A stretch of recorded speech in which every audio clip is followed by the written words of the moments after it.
২০২৬-২৭ অর্থবছরের বাজেটে আর্থিক খাতের সংস্কার, বেসরকারি বিনিয়োগ বৃদ্ধি এবং ব্যাংকিং খাতে সুশাসন নিশ্চিতের উপর জোর দিয়েছেন অর্থনীতিবিদরা।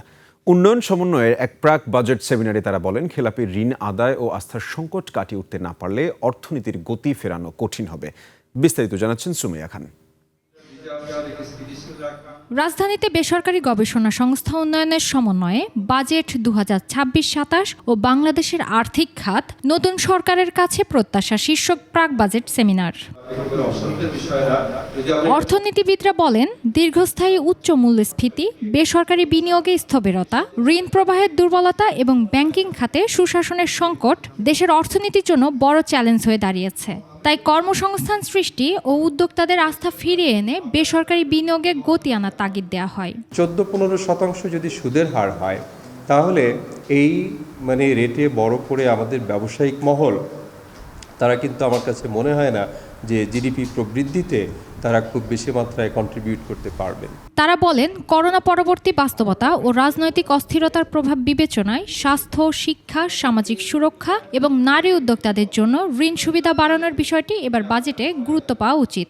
শিক্ষাকে আসলে সাহায্য করার জন্য বিভিন্ন ধরনের লোন থাকে। তো আমাদের এই ব্যাংকিং সেক্টরে আসলে আমাদের যারা শিক্ষার্থী আছেন তাদের জন্য আসলে কী ধরনের লোন আছে, এবং অন্যান্য উন্নত দেশে আমরা দেখেছি যে এটা একটা লোন থাকে যে তারা লোন নেবে এবং একটা পর্যায়ে গিয়ে তারা যখন কর্মক্ষেত্রে যোগ হবে তারা আস্তে আস্তে সেই লোনটাকে পরিশোধ করবে। অর্থনীতিবিদ অধ্যাপক ডক্টর মুস্তাফিজুর রহমান বলেন, রাজনৈতিক স্থিতিশীলতা এবং খেলাপি ঋণ কমানো ছাড়া ব্যাংকিং খাতে সংকট নিরসন সম্ভব নয়।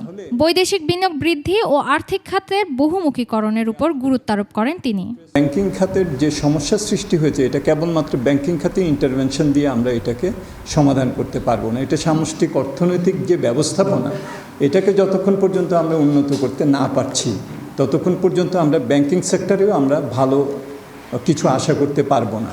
অর্থনীতির বর্তমান চ্যালেঞ্জ মোকাবেলায় শুধু বড় আকারের বাজেট নয়, প্রয়োজন কার্যকর সংস্কার ও আস্থার পরিবেশ তৈরির। সুশাসন নিশ্চিত করা সম্ভব হলে নতুন বাজেট দেশের অর্থনীতিকে ঘুরে দাঁড়ানোর পথ দেখাতে পারে বলে জানান অর্থনীতিবিদরা।